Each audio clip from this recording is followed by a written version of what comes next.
ജനലിൽ നല്ല പോലെ ice crystals വന്ന് വീഴുന്ന ശബ്ദം കേട്ടിട്ടാണ്, ഇങ്ങനെ അടിക്കുന്ന ശബ്ദം കേട്ടിട്ടാട്ടോ ഞാൻ ജനൽ തുറന്നു നോക്കിയത്. അപ്പോൾ ഇന്നലെ കണ്ടതിനേക്കാളും വ്യത്യസ്തമായിട്ട് ഇന്ന് കുറച്ചും കൂടി വലുപ്പമുള്ള ക്രിസ്റ്റൽസ് ആണ് കേട്ടോ. ഒരു ബീഡ്സ് പോലെ, മുത്ത് പോലെയുള്ള ക്രിസ്റ്റൽസ് ആണ് ഇന്ന് ഐസായിട്ട് വരുന്നുണ്ടായിരുന്നു കേട്ടോ. മഞ്ഞ് പെയ്യുന്നതിൽ കണ്ടിട്ടുണ്ടായിരുന്നത്. ഇന്നലെ നല്ല പൊടിയായിട്ടുള്ള ക്രിസ്റ്റൽസ് ആയിരുന്നു ഉണ്ടായിരുന്നത്. ഇന്നിപ്പം ഇതാ മുത്ത് പോലെയാണുള്ളത് കേട്ടോ. അപ്പോൾ ഞാനത് ബാക്ക് യാർഡിൽ പോയിട്ട് നിങ്ങളെ കാണിക്കാം കേട്ടോ വീഴുന്നത്. ഇതാണ് ഇങ്ങനെ, ഇതാ കണ്ടോ, ഇങ്ങനെ കുറച്ച് വലുപ്പമുള്ള ക്രിസ്റ്റൽസ്. അപ്പോൾ ഞാനിങ്ങനെ നോക്കുന്ന സമയത്ത് ഇന്നലെ ടെമ്പറേച്ചർ കുറച്ച് കുറവായിരുന്നു, നല്ല കുറവായിരുന്നു, അതായത് തണുപ്പ് കൂടുതലായിരുന്നു. അപ്പോൾ അതുകൊണ്ടാണ് ഇങ്ങനെ പൊടി പൊടിയായിട്ട് ഐസ് വീഴുന്നുണ്ടായേ. പക്ഷേ ഇന്നിപ്പോൾ കമ്പാരിറ്റീവ്ലി കുറച്ചുകൂടെ ചൂടാണ് ഇവിടെ ഉള്ളത്. അപ്പോൾ അതുകൊണ്ട് തന്നെ, മീൻസ് കമ്പാരിറ്റീവ്ലി ചൂട് കേട്ടോ. അപ്പോൾ അതുകൊണ്ട് തന്നെ ഈ ഐസ് ക്രിസ്റ്റൽസ് തമ്മിൽ ഇങ്ങനെ ഒട്ടിയിട്ടാണ് ഇത്രയും വലുപ്പമുള്ള ബീഡ്സ് ഉണ്ടാവുന്നത് അത്രേ. അപ്പോൾ എന്തായാലും നല്ല രസമുണ്ട് കാണാനായിട്ട്.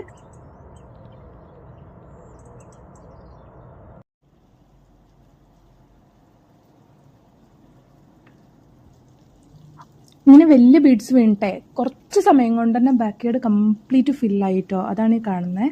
നേരത്തെ കുറച്ച് കുറച്ച് ക്രിസ്റ്റൽസ് ആയിരുന്നല്ലോ ഉണ്ടായിരുന്നത്. ഇപ്പോൾ ഇതിങ്ങനെ കുറച്ചുകൂടെ സമയം കൂടുന്നതിനനുസരിച്ച് ഇങ്ങനെ ഫില്ലായി വരുവാണേ. അപ്പോൾ ബൈ.